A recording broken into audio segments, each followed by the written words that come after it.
Okay, you've made it. You navigated all the tough questions, you built a great rapport with the interviewer, and you can see the finish line. But then comes that one final critical moment, the one question that can honestly make or break your chances. And there it is. This is the moment. Now, it sounds innocent enough, right? But believe me, your answer here reveals so much more about you than you think. A weak response can undo all the fantastic work you've just put in. You know, in the recruiting world, there's a specific response to this question that we call the kiss of death.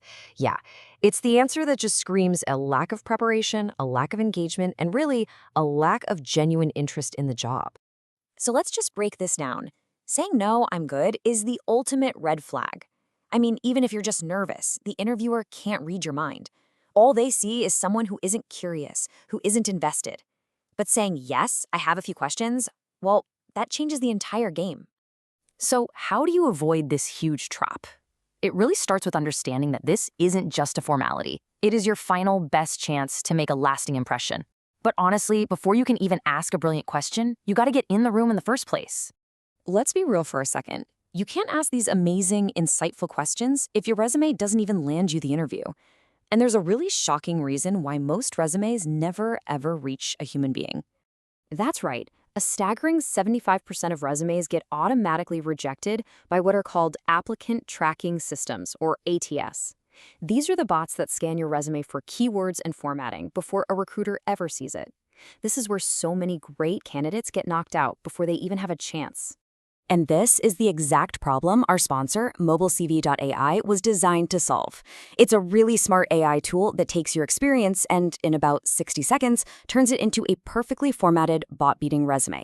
It uses a professional formatting language called LaTeX that the bots can read perfectly, way better than a standard Word doc. It even has an AI cover letter generator built right in. And the best part? You get 3 free credits just to try it out. It's the smartest first step you can take to make sure you get that interview. Okay, so your awesome new resume got you the interview. Let's arm you with the kinds of questions that will prove you're the top candidate in that room. This first set of questions is all about showing you have a high performer mindset. This question is so powerful. You're not just asking about the job description, you're actually framing the conversation around the assumption that you are going to get the offer. It's confident and it's totally forward thinking. The psychology here is just brilliant. When you ask this, you force the interviewer to mentally picture you on their team.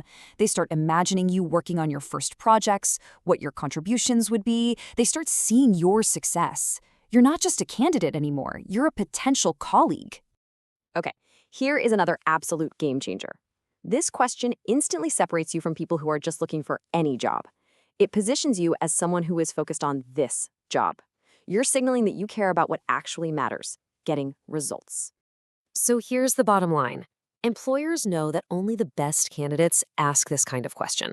Why? Because high performers are obsessed with how their success is going to be measured, because they fully intend on exceeding those expectations. This question tells them you're one of them. All right, next up, let's talk about questions that show you're thinking beyond just the job description. These are about making sure it's a good long-term fit and, handling the practical stuff, like a pro. Culture is everything, right? Asking this shows you're thinking about the big picture, not just the daily tasks, but the whole environment where you'll be able to do your best work. It's all about finding a genuine, mutual fit. This question just communicates maturity. You're showing them you want a place where you can plant roots, you can thrive, and you can contribute for the long haul. For an employer, that is music to their ears. It signals stability and commitment. And now, for the question everyone is so afraid to ask. Please don't be. Asking about the salary range is not greedy, it's not pushy, it is a completely necessary and professional part of this whole process. Look, you are a professional. You are offering valuable skills, and it is perfectly reasonable to ask about the compensation. Asking this question calmly and confidently just shows that you know your worth and you respect everyone's time by making sure your expectations are aligned. Now, let's tie all of this together with what I think is the single most important idea in all of this. If you only remember one thing from this whole explainer, please make it this. It's about fundamentally shifting how you look at the entire interview process. An interview is not a one-way interrogation where you have to sit there and prove your worth. It is a two-way street. Yes, you are there to be evaluated, but, and this is key, you're also there to evaluate them. You have to be asking yourself this question. Is this manager going to support my growth? Does this company's mission actually excite me? Are these the people I want to spend 40+ hours a week with? Adopting this mindset is where true confidence comes from. So, as we wrap things up here, let's just boil it all down to the most important lessons to carry with you into your very next interview. Okay, let's recap. Rule number 1, never say you don't have any questions. Avoid that kiss of death. Rule number 2, use your questions to prove your value and your genuine interest. And the most important rule of all, remember, you are interviewing them just as much as they are interviewing you. Look, this isn't about memorizing a script. It's about owning your value and making an informed decision for yourself.